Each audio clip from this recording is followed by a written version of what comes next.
क्या आप जानते हैं, महादेव और हनुमान जी के बीच युद्ध अहंकार का नहीं, भक्ति की परीक्षा का था। यह कथा उस समय की है जब श्री राम के राज्याभिषेक के बाद सारा संसार शांत हो चुका था।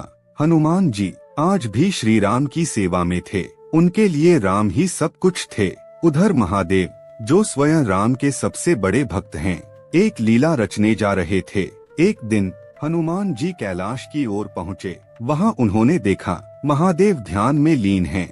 हनुमान जी ने सोचा, यह वही शिव हैं जो राम नाम का जप करते हैं। भक्ति से भरकर हनुमान जी आगे बढ़े, लेकिन तभी नंदी ने मार्ग रोक लिया।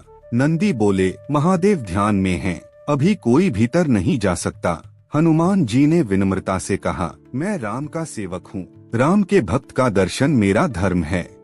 लेकिन नंदी नहीं माने। यहीं से तनाव शुरू हुआ। हनुमान जी ने नंदी को हटाने का प्रयास किया। नंदी ने भी शक्ति दिखाई।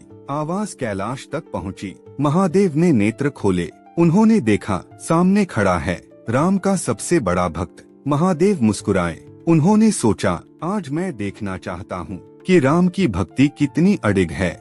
महादेव ने युद्ध का संकेत दिया और तभी वह क्षण आया जिसे लोग महादेव बनाम हनुमान कहते हैं। महादेव ने त्रिशूल उठाया। हनुमान जी ने गदा संभाली। आकाश गूंज उठा, पर्वत कांप उठे। हनुमान जी ने पूरी शक्ति से प्रहार किया, लेकिन वह शक्ति महादेव तक पहुंची ही नहीं।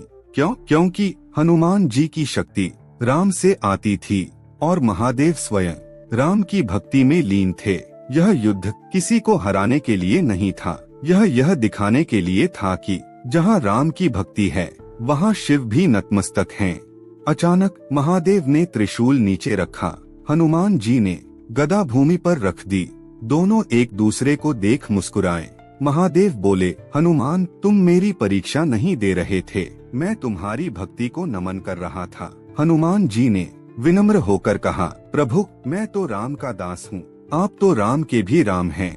यह कोई युद्ध नहीं था, यह भक्ति का उत्सव था। यह अहंकार का अंत था। यह दिखाने के लिए था कि सनातन में शक्ति और भक्ति कभी टकराती नहीं, एक दूसरे को पूर्ण करती हैं। इसीलिए कहा जाता है, जहाँ शिव हैं, वहाँ राम हैं, और जहाँ राम हैं, वहाँ हनुमान हैं।